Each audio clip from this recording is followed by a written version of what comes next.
Amen. Shalom. Shalom. Que la paix de Dieu soit sur toi. À chaque fois que je me tiens devant la chair, merci la chorale, que le Seigneur vous bénisse.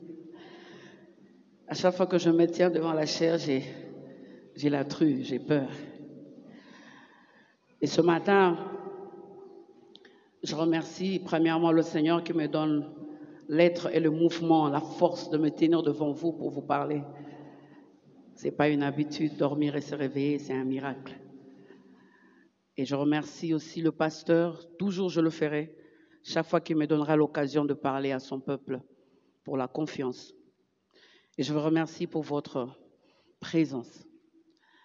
Ce que ta promesse t'exige. Voilà notre thème de ce matin. C'est que ta promesse t'exige.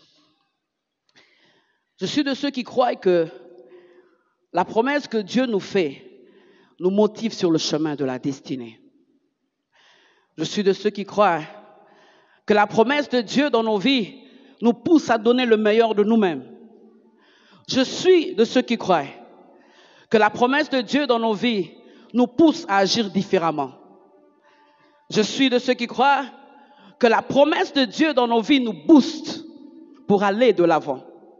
Je suis de ceux qui croient que la promesse de Dieu ouvre les yeux et nous aide à tenir ferme dans les moments difficiles. Je suis de ceux qui croient que la promesse de Dieu est comme l'oxygène qui fait vivre ma foi. Oui, à chaque fois que je me dis, il m'avait dit ça, même lorsque c'est fort, même lorsque je suis fatigué, j'ai dit non. Tant que ce qu'il m'avait dit n'est pas encore arrivé, je continue à avancer, malgré les vents, malgré la tempête. Je suis de ceux qui croient que la promesse de Dieu est cette parole qui nous revient lorsque les gens autour de nous nous disent de nous arrêter.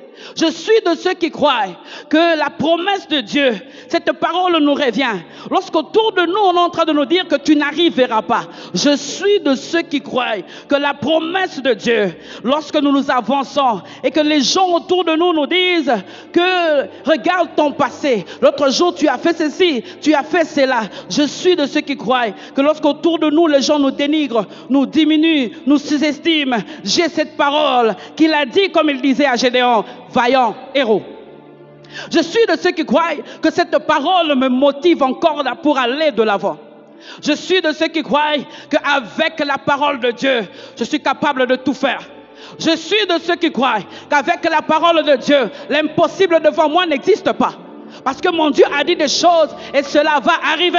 Est-ce que je parle à quelqu'un ce matin?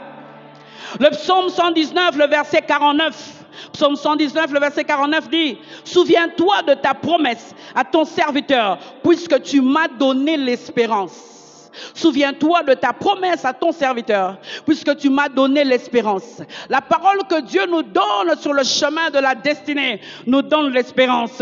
Lorsque les médecins disent qu'il te reste 2 jours à vivre, tu regardes dans le cahier des promesses, tu dis, je n'ai pas encore ressuscité les morts, cette entreprise n'est pas encore venue, les choses, non, je ne peux pas.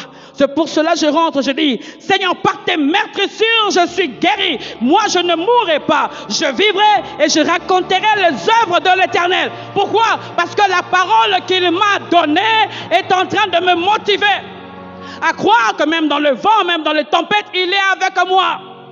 Il faut que tu continues à croire que la parole qu'il t'a donnée va s'accomplir. Psaume 119, le verset 50. C'est ma consolation dans ma misère, car ta promesse me rend la vie. La promesse de Dieu nous rend la vie. Lorsque les gens croient que nous voulons tomber, lorsque les gens croient que bon, c'est fini, ils ne savent pas qu'il y a une pulsion qui ne vient pas de l'extérieur, mais qui vient de l'intérieur. Cette parole qu'il m'a dit seul à la montagne, tu n'étais pas là. Lorsque l'autre jour, je dormais et qu'il est entré même dans mon rêve pour me donner la promesse. Parce que Dieu a toutes les manières de nous donner la promesse, que ce soit d'une voix audible, que ce soit dans le songe, que ce soit qui t'ait dit comme ça. C'est la promesse de Dieu qui va s'accomplir. Le psaume 119, le verset 58, il prie, « Aie pitié de moi selon ta promesse, selon ta promesse. Je te donne ce chapitre pour que tu lises le psaume 119 lorsque tu rentres à la maison. Lis tout le psaume 119. Psaume 119, le verset 81 dit, j'espère en ta promesse. J'espère en ta promesse. Même lorsque toutes les portes seront fermées. Même lorsqu'on me dira, il n'y a plus de travail. Même lorsqu'on me dira que c'est fini, ça ne sert plus à rien. Parce qu'en fait, on ne recrute plus. Il y a eu un arrêté qui dit qu'on ne doit plus recruter. Et je suis en train de dire, j'espère en ta promesse. Je n'espère pas en cet arrêté. C'est ta promesse qui va déclencher l'arrêté pour moi. Le psaume 119, le verset 116 dit, soutiens-moi selon ta promesse. Soutiens-moi selon ta promesse. Toujours le psaume 119, le verset 154 nous dit, rends-moi la vie selon ta promesse. Rends-moi la vie selon ta promesse. Bien-aimé, lis la parole de Dieu. C'est elle qui nous te renouvelle. C'est elle qui te donne la force. C'est elle qui te donne les paroles dans la prière. Le psaume 119, le verset 170 dit, délivre-moi selon ta promesse, selon ta promesse. Psaume 119, verset 170. Salomon, en priant dans le temple, dit, 2 Chroniques 1, le verset 9. 2 Chroniques 1, 9, il dit, maintenant, éternel Dieu, que ta promesse à David, mon père, s'accomplisse. Est-ce qu'il y a quelque chose que tu as réclamé à Dieu? Est-ce qu'il y a une parole que tu as réclamée à Dieu? Bien-aimé, chaque fois dans la présence de Dieu, répète ces choses. Prends la Bible et commence à prier comme le psalmiste. Le même texte, vous pouvez le voir dans 2 Chroniques 6, le verset 16, et dans 1 Roi 8, le verset 25. La promesse de Dieu, cette parole qui reste d'actualité toute la vie, toute la vie. Alors, que dois-je faire vis-à-vis de cette parole? Car c'est une parole qui engage Dieu et qui m'engage. Ainsi, mon engagement envers cette promesse m'exigera des actions à poser, des attitudes à adopter, des comportements à afficher, surtout vis-à-vis des tiers. Parce que lorsque Dieu donne la promesse, on est seul. Lorsque Dieu dit qu'il va t'élever, c'est avec ton jean troué là. Et lorsque tu sors, tu es avec le même jean troué. C'est pour cela les tiers, lorsqu'ils te regardent, ils disent est-ce que vraiment Dieu t'a parlé? Mais ce qui te motive, c'est la promesse que Dieu t'a dit dans le secret. Et cette promesse qu'il t'a dit dans le secret, bien aimé, sois sûr qu'il va le réaliser en public.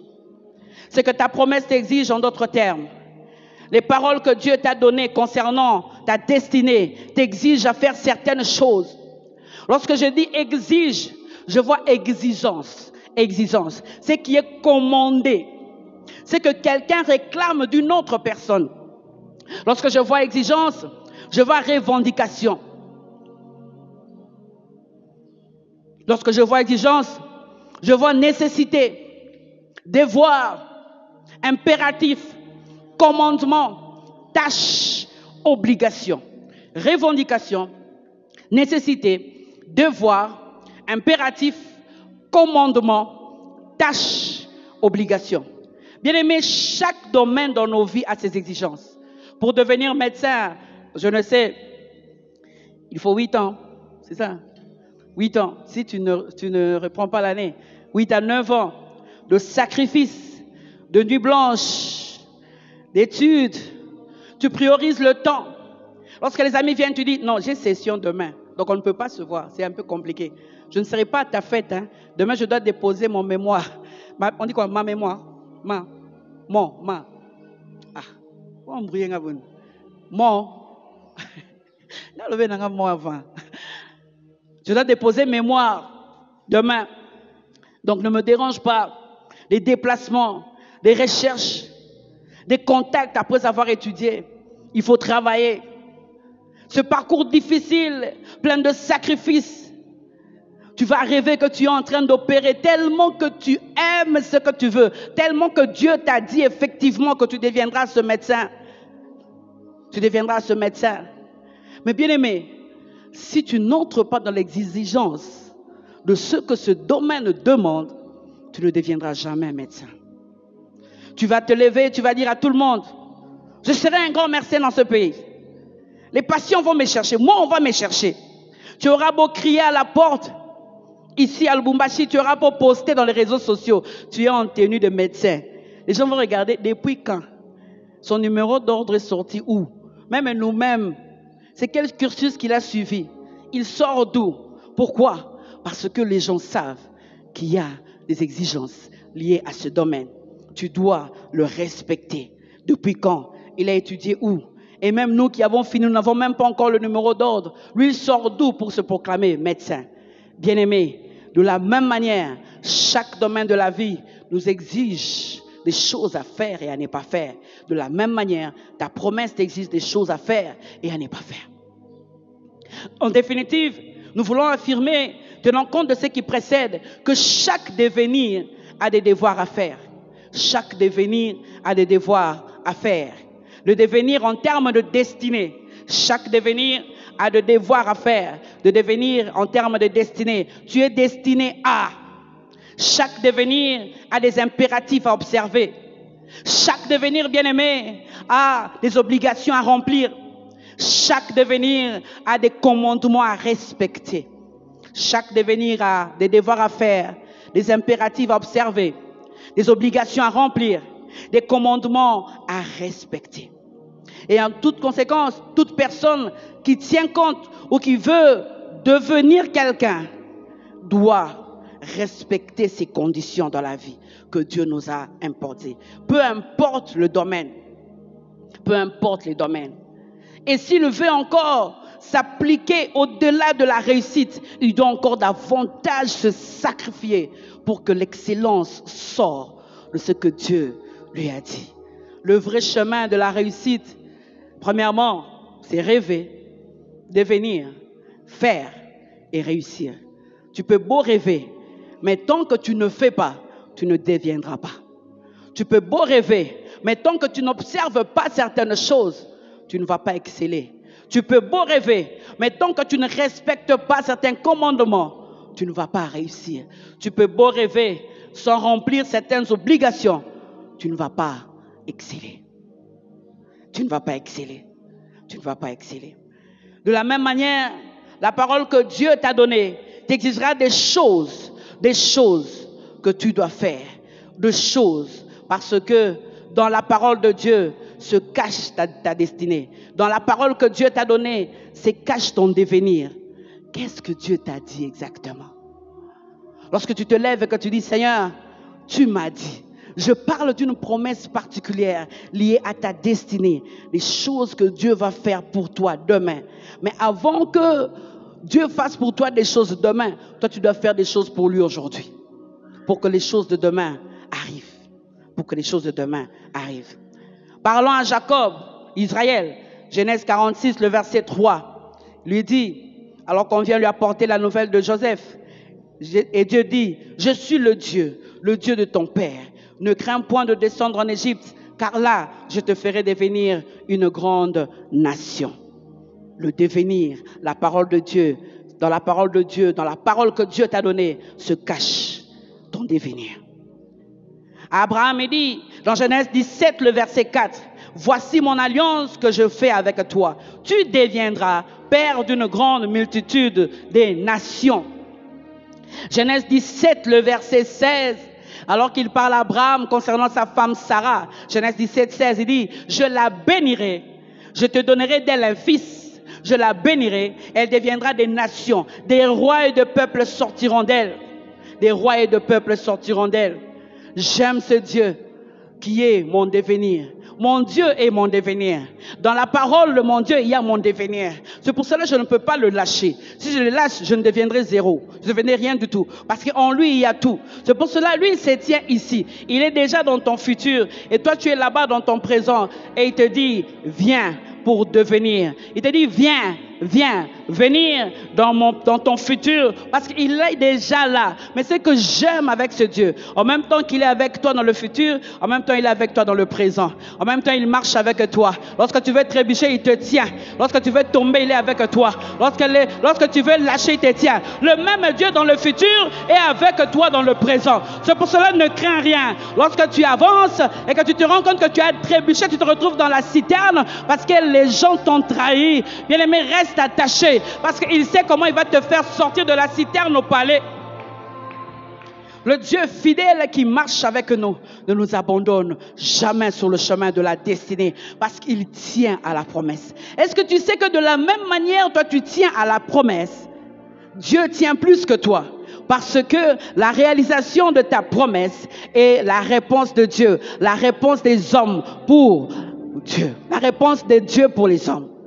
Tu es une solution. Tu dois apporter une solution quelque part. C'est pour cela que Dieu tient à toi. N'abandonne pas. Il est avec toi. Mais ce que j'aime avec ces dieux, comme je l'ai dit, il marche avec nous et il ne nous abandonne pas. Puisque lorsque tu regardes, tu dis, Ebenezer, jusqu'ici, tu m'as secouru. Voilà ma petite introduction pour entrer directement dans les choses que ta promesse t'exige. La première chose que ta promesse t'exige, c'est la foi. La foi, bien-aimé. F-O-I. F-O-I, la foi. Il faut que tu croies fermement à ce que Dieu t'a dit. Croire en te disant que ça va se réaliser. Bien-aimé, c'est le fondement de tout. La foi. Mais moi, je définis la foi toujours, pour ceux qui me suivent, comme F comme ferme, O comme obéissance, I comme obéissance à l'impossible. Ferme obéissance à l'impossible. J'aime cette définition extraordinaire, comme si on faisait un parallélisme entre deux mots. Hébreux 11, le verset 1. La Bible dit, or la foi est une ferme assurance des choses qu'on espère, une démonstration de celles qu'on ne voit pas. Parole vivante dit, et qu'est-ce que la foi? C'est une ferme confiance dans la réalisation de ce qu'on espère. C'est une manière de posséder déjà par avance. Croire, c'est être absolument certain de la réalité de ce qu'on ne voit pas. Est-ce que tu es certain de l'accomplissement de la promesse que Dieu t'a faite? C'est ça la foi. Tu dois croire que le Dieu qui ne permet pas que tu aies même une moto aujourd'hui fera de toi demain MDI, millionnaire, dignitaire, influent. C'est le même Dieu. C'est le même Dieu. Tu dois croire que le même Dieu qui permet qu'aujourd'hui tu sois dénigré, rejeté, et que demain il fasse de toi l'homme le plus recherché de la terre. Tu dois croire à cela. Tu dois croire que le même Dieu qui ne permet peut-être pas que tu termines tes études aujourd'hui, c'est le même Dieu qui va t'amener dans le sommet demain. Pourquoi? Il tient le monde entre ses mains. Il dit un mot et la chose arrive. Il est là, il regarde la terre, il prend l'habitant ici, il le met là-bas, il peut lui dire, lui, à partir d'aujourd'hui, il part de l'autre côté. Dès qu'il dit, ça se réalise. C'est le même Dieu. Mais si vous lisez Hébreux 11, le verset 1, au verset 39, Hébreux 10, le verset 39, parce que la Bible, la phrase commence par or. Donc il y a une suite, il y a quelque chose qui précède la phrase. Il commence, Hébreux 10, le verset 39. La Bible dit, nous ne sommes pas de ceux qui se perdent, de ceux qui rentrent pour se perdre, mais de ceux qui ont la foi pour sauver leur âme. C'est pour cela qu'il dit, pour sauver ton âme, pour ne pas te perdre. C'est pour cela qu'il dit, or, tu as besoin de la foi. Dans la définition que nous venons de voir, nous avons d'une part l'assurance et de l'autre la démonstration. Dans l'assurance, je vais donner l'exemple de Moïse, Hébreux 11, le verset 26.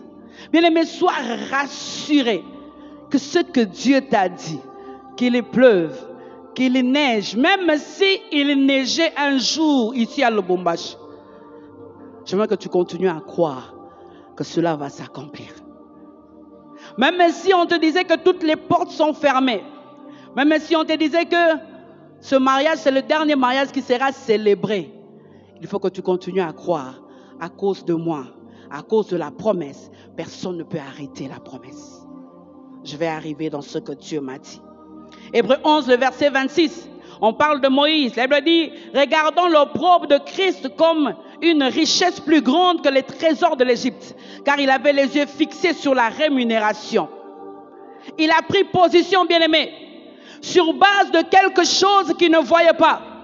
Moïse, qu'est-ce qui te fait croire que lorsque tu vas quitter l'Égypte, tu vas quand même réussir dans ta vie? Moïse, qu'est-ce qui te fait croire?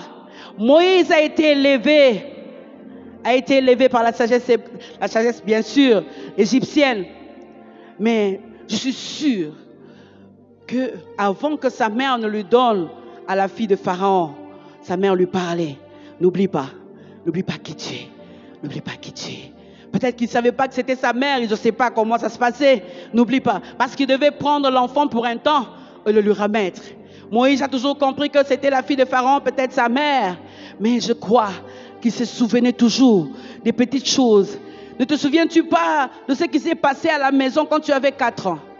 Ne te souviens-tu pas de ce que ta mère disait souvent quand tu avais 6 ans?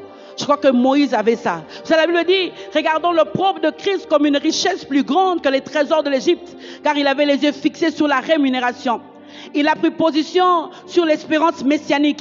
Il a renoncé à toutes les choses matérielles qu'il pouvait toucher et voir pour un Messie qui viendrait 1400 ans plus tard. Moïse, tu es en train de croire sur quelque chose, je ne sais même pas, une assurance, on peut dire utopique pour les humains. C'est ça la foi. Lorsque Dieu te dit certaines choses, tu es en train de croire que cela va arriver. Mais la Bible dit, il avait les yeux fixés sur la rémunération. Comme ce matin, j'aimerais que tu aies les yeux fixés vers l'accomplissement de ta promesse. Bien-aimé, si tu as les yeux fixés vers l'accomplissement de la promesse, tu vas rejeter les trésors que tu peux toucher aujourd'hui pour croire à un trésor qui va venir dans 5 ans. Tu peux renoncer à cette proposition, tu peux renoncer à cet argent, tu peux renoncer à cet homme que tu peux toucher et palper pour croire à quelque chose que tu ne peux pas toucher et palper, mais tu es convaincu en toi-même que Dieu m'a dit, je ne peux pas le faire parce que Dieu m'a dit. Je ne peux pas vous expliquer comment, mais Dieu m'a dit. Les gens vont te dire, bien-aimé, regarde l'occasion, la passe en or, regarde la passe en or, tu peux changer toute ta vie. Non, je ne peux pas. Pourquoi? Parce que je sens en moi qu'il y a quelque chose de plus fort que les $1000 que tu veux me donner. Il y a quelque chose de plus fort que les 100 000 que tu veux me donner. Donc je sens dans moi qu'il y a quelque chose de plus grand qui m'attend il y a 2 ans, que je ne peux pas toucher à ces trésors. Ça je vois. Mais quand je veux toucher, il y a cette assurance qui me dit ne le fais pas. Parce que demain tu vas toucher les flammes plus grandes que ça. Parlons de la démonstration. Je vais prendre l'exemple de Noé. Il n'y a pas d'exemple éloquent comme celui de Noé. Il n'y a pas d'exemple éloquent comme celui de Noé en parlant de la démonstration de la foi. Une femme et un homme de foi vivent ce qu'elle croit. Tu vis ce que tu crois. Ta vie est engagée selon ce que ton esprit et ton intelligence croient être vrai. C'est ça. C'est ce qui est en moi. C'est pour cela que tu dois le démontrer. Genèse 6, le verset 14. Genèse 6, 14. Dieu dit à Noé ceci. Fais-toi une arche de bois de gopher. Tu disposeras cette arche en cellules et tu l'enduras de poids en dedans et en dehors. Les versets qui viennent parlent de la manière et des animaux qu'il devait mettre dedans. Genèse 6, le verset 22. C'est ce que fit Noé. Il exécuta tout ce que Dieu lui avait ordonné. Genèse 7, le verset 14. Genèse 7, le verset 4 plutôt. Genèse 7, 4. Dieu dit à Noé, je ferai pleuvoir sur la terre 40 jours et 40 nuits. Noé s'est engagé parce qu'il a cru. Il s'est engagé à une tâche exigeante, à une tâche humainement ridicule, construire un bateau sur la terre ferme. Pire encore, quand Dieu lui parle de la pluie, Noé n'a aucune idée de ce qu'est quoi la pluie ressemble. Parce qu'avant les déluges, Noé n'a jamais vu la pluie. Donc, il ne sait pas exactement lorsque Dieu est en train de dire qu'il va faire pleuvoir 40 jours et 40 nuits. C'est pour cela, ayant la foi des enfants. Un enfant, tu vas lui dire, je vais t'acheter un avion. Mon papa va m'acheter un avion, vous allez voir. Il va venir avec ça la semaine prochaine. Est-ce qu'il y a quelqu'un qui peut dire, mon papa va faire de moi MDI dans une année. Vous allez voir ce que je veux devenir. Les gens vont te dire, on ne devient pas MDI en une année. Non, mon papa m'a dit qu'il va faire de moi MDI. Donc moi je m'en fous parce que c'est mon papa qui... Est-ce que tu peux dire que mon papa a dit? Et que ce que mon papa a dit, parce que lui il a dit, ça va s'accomplir. Noé n'a aucune expérience de la pluie. Noé ne connaît même pas à quoi ressemble la pluie. Mais l'œuvre extérieure de la construction était la démonstration de sa foi. Était la démonstration de sa foi. L'assurance intérieure l'a poussé à faire des choses. Moi, je me demande, les gens se disaient, mais tu construis un bateau et tu le mets là. qui ne flotte pas, qui va rester là. Noé, qu'est-ce qui te fait dire qu'effectivement il y aura la pluie? Noé, qu'est-ce qui te fait dire que tous ces animaux, tu vas les faire entrer? Noé, qu'est-ce qui te fait dire que vous allez survivre pendant tout ce temps? Noé, qu'est-ce qui te fait dire cela? Noé, c'est absurde. Tu ne peux pas construire un bateau. Et quelle pluie? Noé, toi, tu as déjà vu la pluie. Toi, tu as déjà vu la pluie. Les gens à l'époque pouvaient lui demander, toi, tu as déjà vu la pluie. Même ses enfants, même ses beaux-fils, je ne sais pas moi. On lui dit, votre père, vraiment, on ne comprend pas ce qu'il fait. Est-ce qu'il a déjà vu la pluie? Noé serait en train de dire, je n'ai pas encore vu la pluie. Ce que je fais est absurde. Construire un bateau et le faire péniblement, avec toutes les exigences, c'est ridicule. Mais ce que moi je sais, c'est mon Dieu qui m'a dit de le faire. Et comme il m'a dit de le faire, je ne connais pas la pluie. Ça sera pour moi la première fois de voir la pluie. Je ne sais pas comment est-ce qu'on s'assied comme PDG quelque part. Je ne sais pas si on tient comme ça ou on met comme ça. Je ne sais pas comment ils font pour tourner la chaise. Je ne sais pas comment ils font pour tourner la chaise, mais je vais apprendre. Je parle à quelqu'un. Le problème, c'est que tu ne crois pas que ça peut t'arriver. Mais moi, je crois que je parle à quelqu'un ce matin. Et sa foi reposait sur la parole de Dieu et non sur ce qu'il voyait et ce qu'il avait déjà expérimenté.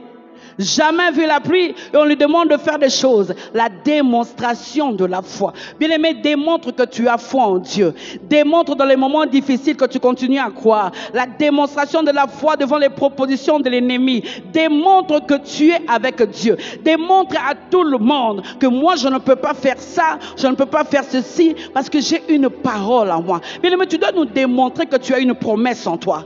Si tu ne nous démontres pas, nous ne croyons pas que tu as la promesse. Je ne crois pas que tu as la promesse parce que tu fais comme tout le monde. Je ne crois pas que tu as la promesse parce que tu voles comme tout le monde. Je ne crois pas que tu as la promesse parce qu'au fait tu es parti voler le mari d'autrui. Je ne crois pas que tu as la promesse. Prouve-moi que tu as la promesse. Démontre-moi que tu as la promesse en ne vivant pas comme tout le monde. En faisant des choses ridicules. Alors je dirais, si c'est ridicule, alors c'est Dieu. Que mon Dieu te bénisse. Que mon Dieu te bénisse. Deux exemples. Il y a quelqu'un qui attendait la pluie. Deux personnes qui attendaient la pluie. L'autre a pris la terre, il a préparé la terre, il a fait des plaques-bandes, il a préparé 1 année, 2 ans, des années passées, la pluie ne venait pas. Mais l'autre était assis chez lui, il disait, j'ai la terre. Lorsque la pluie viendra, je vais commencer à travailler sur la terre. Et lorsque la pluie est venue, conséquence, l'autre n'a rien récolté. L'autre a récolté quelque chose parce qu'il croyait tellement qu'un jour la pluie allait venir qu'il a préparé ses plaques-bandes. Démontre-moi que tu as la pluie en préparant la terre que Dieu t'a donnée. Alors je croirai que tu as la promesse de Dieu. 9 vérités sur la foi. 9 vérités sur la foi. La première vérité, c'est que le point de départ de la foi consiste en croire à la personne de Dieu. Le point de départ de la foi, consiste à croire à la personne qui a fait la promesse. Il est qui il dit qu'il est. Il est qui il dit qu'il est. Il est fidèle. Et lui-même il dit, il n'est point un homme pour mentir, ni un fils d'homme pour se repentir. Le point final consiste à croire en ses promesses. Il fera ce qu'il a dit. Il fera ce qu'il a dit. Le point de départ, croire en Dieu et croire en la promesse. Croire en Dieu en se disant, il est qui il dit qu'il est. Croire en la promesse en disant, il fera ce qu'il dit qu'il fera. Deuxième vérité par rapport à la foi, c'est que la foi présente 2 caractéristiques importantes. 2 caractéristiques importantes.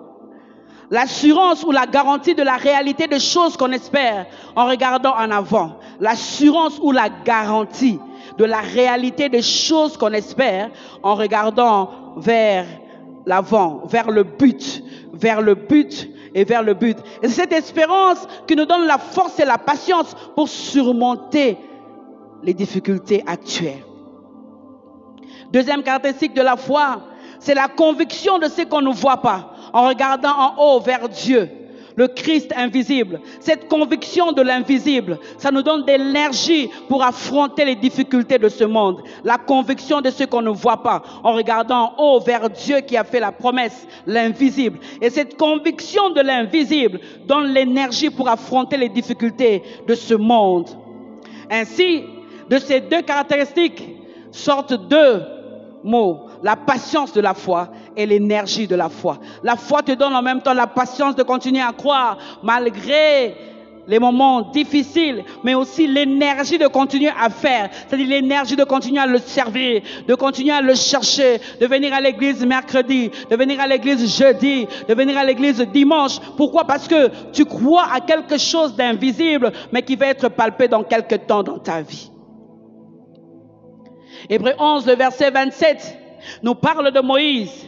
Parlant de Moïse, on dit, c'est par la foi qu'il quitta l'Égypte, sans être effrayé de la colère du roi, car il se montra ferme, comme voyant celui qui est invisible.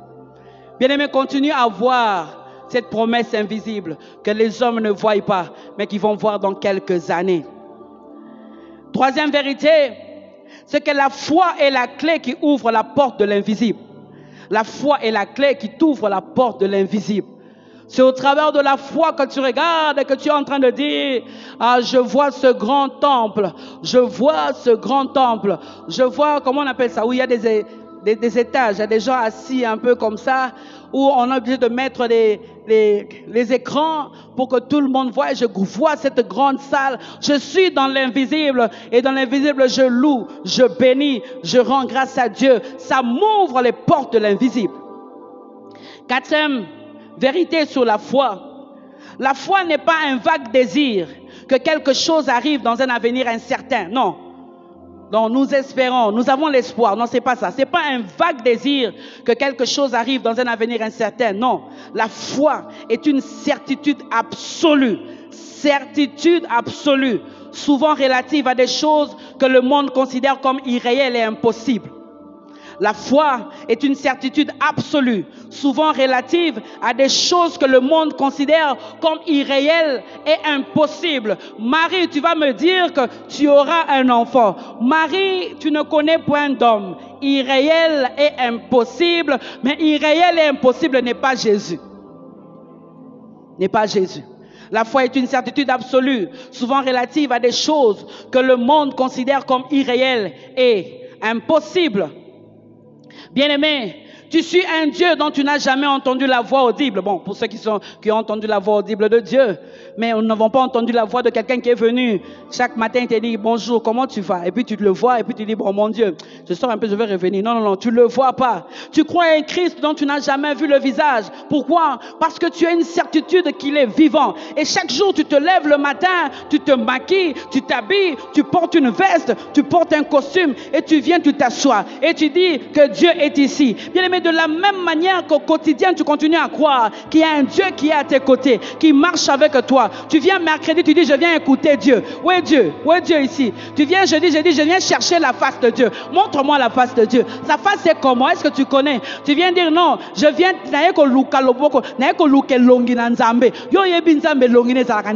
si quelqu'un te pose la question. Bien aimé, de la même manière qu'au quotidien tu continues à croire. Tu viens mercredi, tu viens jeudi. Qu'est-ce qui te fait croire que Dieu est ici? Qu'est-ce qui te fait croire que Jésus est ici? Qu'est-ce qui te fait croire que le Saint-Esprit est ici? C'est la foi. Tout simplement. De la même manière que nous croyons au quotidien qu'il est avec nous, je veux que tu continues à croire que la promesse qu'il t'a faite, il va l'accomplir. Il va le faire, il va l'accomplir. Il n'est pas un homme, il va le faire. Quatrième vérité par rapport à la foi. La foi rend présente les choses futures et visibles les choses invisibles. La foi rend présente les choses futures et visibles les choses invisibles. Il rend présent les choses futures et visibles les choses invisibles. Alléluia, alléluia. Et Rabachande, j'ai fait un rêve. J'ai fait un rêve. J'ai fait un rêve. Visibles les choses invisibles. C'est pour cela. Même si les gens te disent que tu es fou, ils ne peuvent rien comprendre. Parce qu'il y a une différence. Eux, ils sont des hommes ordinaires. Mais toi, tu es un homme de foi. Un homme de foi voit les choses futures dans le présent. Et les choses visibles. Les choses invisibles comme si c'était visible. Cinquième vérité, la foi est la confiance en la fidélité de Dieu. La foi est la confiance en la fidélité de Dieu. La confiance en la fidélité de Dieu. Sixième vérité, c'est que la foi ne se limite pas à des possibilités, mais pénètre le royaume de l'impossible. La foi ne se limite pas à des possibilités, mais pénètre le royaume de l'impossible. Ce n'est pas bon, comme on dit, hein, bon, on cherche Dieu, on ne sait jamais. Non, non, non, non, non, non, non, non. Avec Dieu, ce terme-là est tolukakaka, on ne sait jamais. Ce n'est pas ça. Un homme de foi, une femme de foi. Je sais qu'un jour, je deviendrai ce que Dieu a dit. Même si autour de moi, il y a toutes les possibilités des hommes. Mais les possibilités des hommes ne peuvent pas égaler l'impossibilité de Dieu de faire des choses dans ma vie. C'est pour cela, je regarde le vent, je regarde la tempête et je me dis, je suis en train d'entrer dans le royaume de l'impossible. Là où Jésus est là et il demande à Pierre, viens. Mais tu me demandes de marcher sur l'eau. Oui, je te le demande parce que je suis dans le royaume de l'impossible. Je te demande de venir. Mais lorsque Dieu te demande de venir, il te fait entrer dans le royaume de l'impossible. Là où quelqu'un peut marcher sur les eaux. C'est pour cela que tu n'es pas habitué à ça. Et tu regardes, tu dis, je commence à couler. Parce que pour toi, ça ne se comprend pas. Bien aimé, les choses que Dieu nous dit n'est pas dans le monde du possible, c'est dans le royaume de l'impossible. L'humain ne peut pas le comprendre. L'humain ne peut pas le comprendre. Je crois que 2022 est pour quelqu'un une année de l'accouchement de quelque chose de fort. Je crois que 2022 est une année où quelqu'un va entrer dans le royaume de l'impossible. Où on sera en train de dire comment c'est arrivé. Je ne sais pas comment c'est arrivé, mais j'ai vu que c'est arrivé. Est-ce que je parle à quelqu'un? Septième vérité, quelqu'un a dit, la foi commence là où s'arrête le possible. La foi commence là où s'arrête les possibles. Si c'est possible, alors Dieu n'est pas là. Dieu n'en tire aucune gloire. Quelqu'un a dit la foi commence là où s'arrête le possible. Vous savez, là où les hommes ont tout fait, Dieu aime ça. C'est pour cela Job est en train de dire, mon Rédempteur est vivant, il se lèvera le dernier. Lorsque tout le monde s'est levé, lorsque dans la famille on est en train de dire c'est fini, c'est fini, c'est fini. Il ne peut plus porter des enfants. On a tout fait et c'est fini. Maintenant là c'est clos. Donc ton même niveau il y a qu'une tokinabiso donc la minute. Moi nana, il ne peut plus. Maintenant là cet enfant ne peut plus concevoir. Oui, là où maintenant les hommes s'arrêtent pour dire qu'ils ont fait tous les numéros, c'est à ce moment-là que la foi de Dieu débute. Là où le possible des hommes s'arrête, l'impossible de l'homme s'engage dans ta vie. C'est pour cela, n'abandonne pas. Crois. Continue à croire. Elle me dit pour tous ceux qui vivent. Est-ce qu'il y a quelqu'un qui respire ce matin comme moi? C'est pas tout le monde qui respire. Il y a quelqu'un qui respire. On dit quoi? Qui expire et qui... Pasteur intelligent. Qui inspire et qui expire ici comme moi. Alors tu es dans le royaume de l'impossible. Parce que, pourquoi tu ne crois pas? Le fait déjà que tu aies dormi la nuit. Bien aimé, dis-moi ce qui s'est passé pendant ton sommeil. Dis-moi ce qui s'est passé.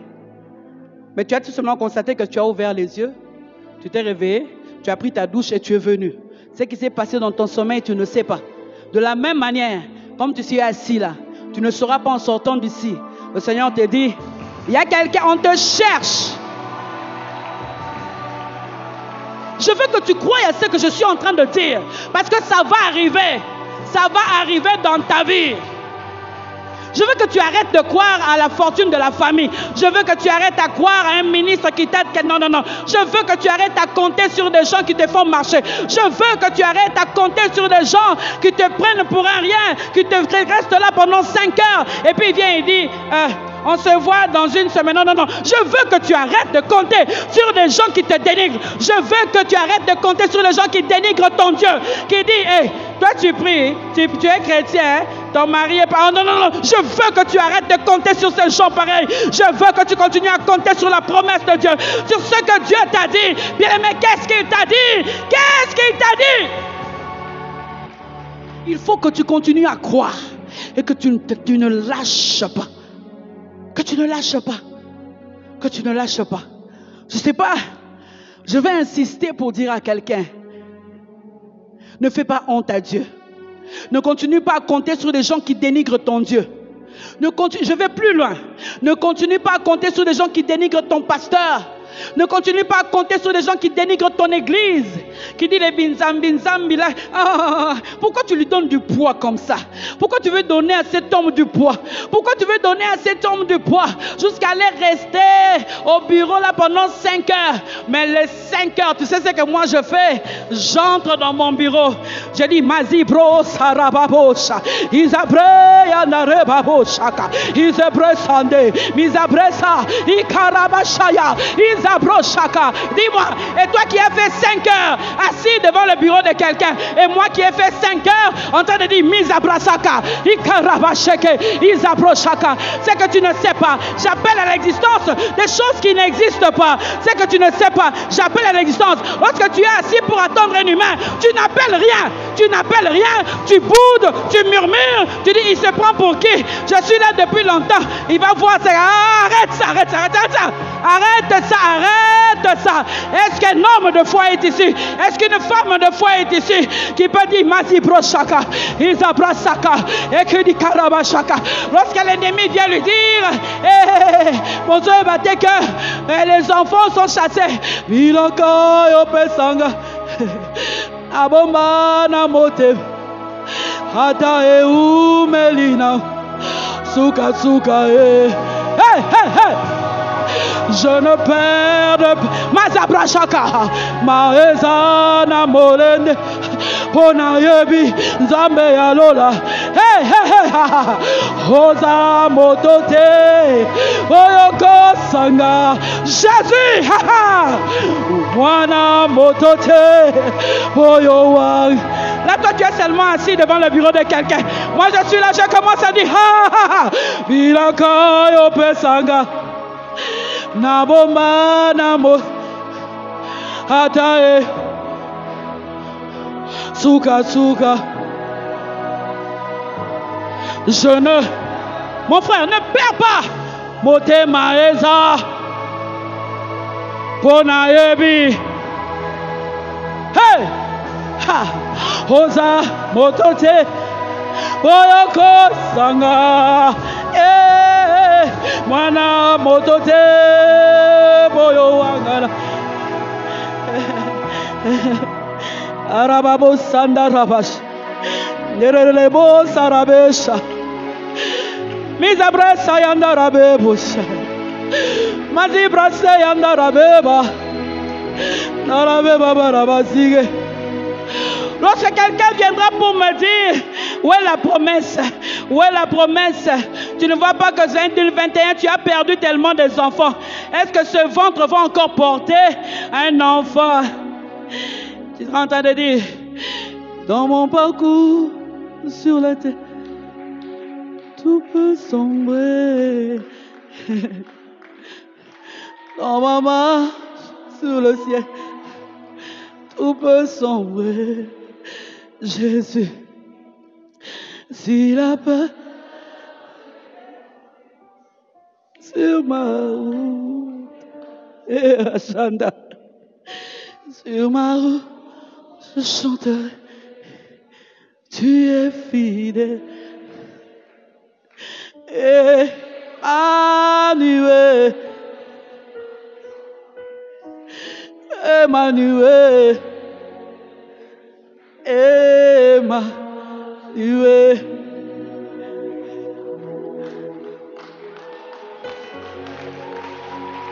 Je chanterai ta fidélité. Moi, c'est pas mon voisin. Je chanterai.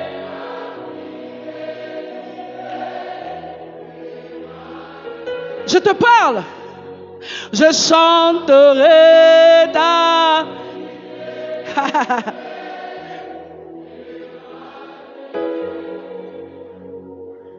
Emmanuel.